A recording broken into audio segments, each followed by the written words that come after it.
Hello, Loup Power District, employees, retirees, family and friends, and welcome to this month's edition of Canal Chronicles. One of the key things about being in the electric utility industry for as long as I've been is all the relationships you make. And at today's board meeting, relationships was really what it was all about. At the board meeting today, NPPD had a presence as Tom Kent, NPPD's president and CEO, Jerry Klopek, NPPD's board chairman, and Larry Arns, the district's account manager with NPPD, were all here to present their version of the NPPD wholesale power contract to the Loup Power District Board of Directors. The board voted to move forward with this new wholesale power contract, and I want to talk a little bit about what that means for the district over the next several years. First of all, the new wholesale power contract runs from January 1, 2026 through December 31st, 2060, or 35 years. This is a long-term commitment that the district made with NPPD, and there are several advantages for both the district and for NPPD in signing a contract this long. As a partner with NPPD for over the last 55 years, NPPD has provided reliable and affordable wholesale rates for the district to deliver to our customers. We expect and plan on that continuing over the next 35 years with this new wholesale power contract. NPPD has been a great partner to be with in this, and we think signing a 35-year contract makes a lot of sense.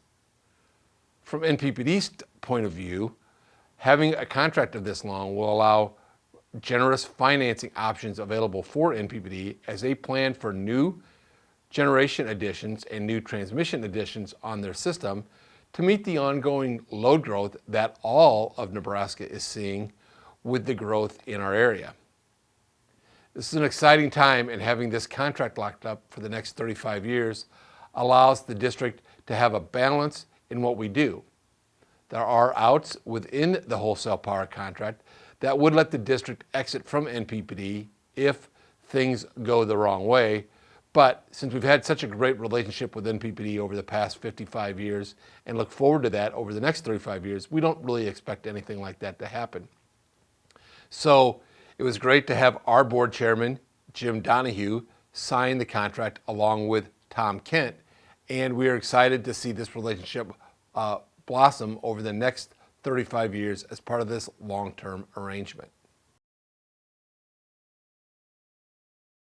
An additional topic at today's board meeting revolved around the discussions and negotiations that district management is having with NPPD management regarding our hydro purchase power contract. Typically, that contract runs concurrently with the wholesale power contract, and the district continues negotiations with NPPD on what that will look like into the future.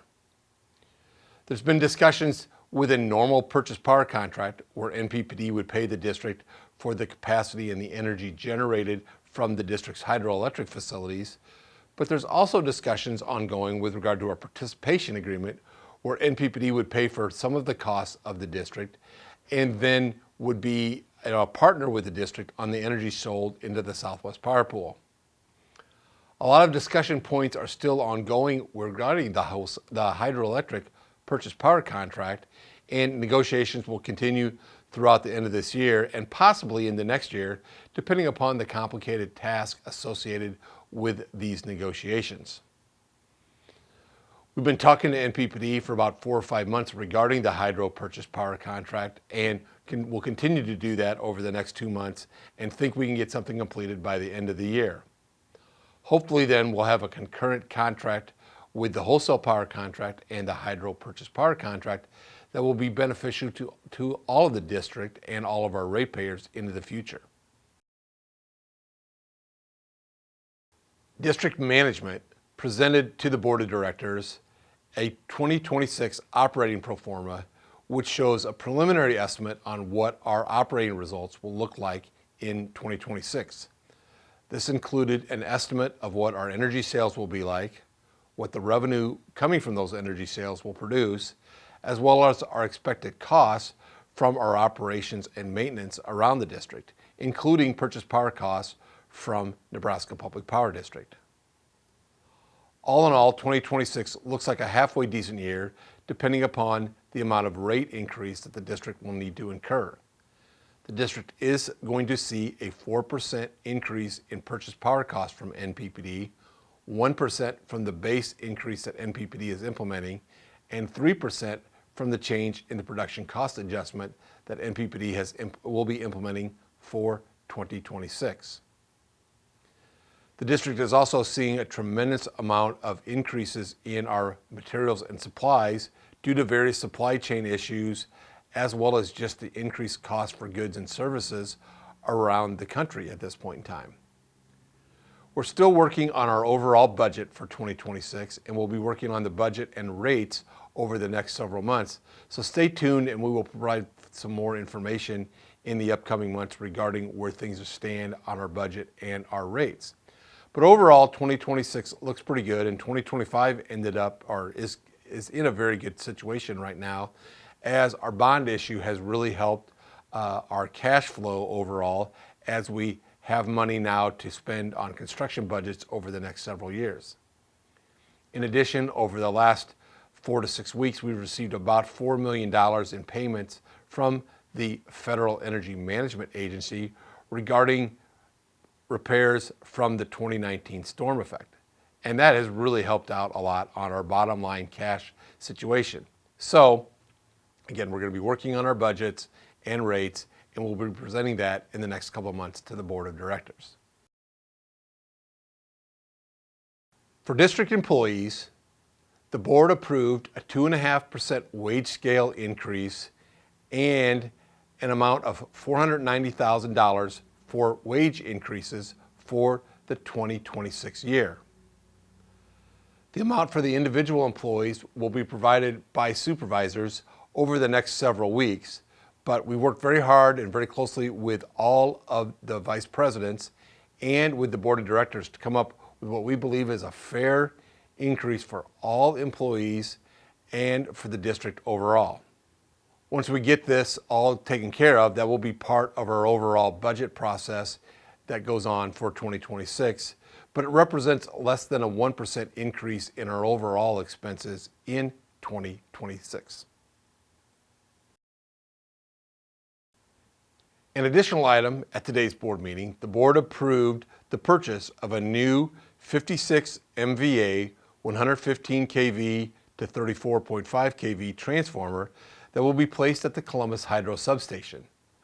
This 56 MVA transformer will match the existing 56 MVA transformer there, and will allow the district to move the 37 MVA transformer that's part of the Columbus Hydro substation to another location to meet the ongoing load growth that the district is seeing throughout our service area.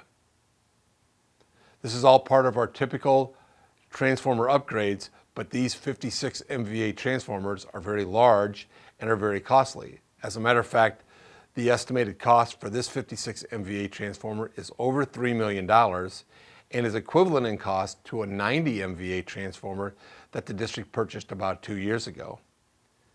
This just shows how cost increases are affecting the district in all areas of our work, and how it is impacting what we do for rates and budgets over the next several years. So it wouldn't be a Canal Chronicles unless I mentioned the word safety, and here we are talking about safety again. We're wrapping up the harvest season, which from what I've seen has been a great year for a lot of our farmers. It looks like yields are very high, especially in those non-irrigated lands. I was talking with a couple farmers today who said that they were seeing some record yields in those non-irrigated areas. And we haven't seen a whole lot of accidents associated with the ongoing farming operations and agricultural operations throughout our service territory. That's great news. It means everybody's taking the time to be safe about what they do, to see where things are at, and we continue to encourage everybody to be safe during the harvest season. It's important for our crews to know what's going on with your harvest, and if you need some assistance, do not hesitate to contact us. We have a lot of things going on, but we do want to make sure that everybody is safe. As I've said on several occasions, we never want to have to go out to somebody and tell a spouse that their husband or son is not coming home due to a farming operation or farming accident. And we obviously don't want to tell our employees and go to our employees' houses and tell a spouse that the spouse will not be coming home because of an accident that occurred. Take your time, be careful, and just know that safety is the number one priority that we do here at the district every single day. So with that, and as always, be happy and stay safe.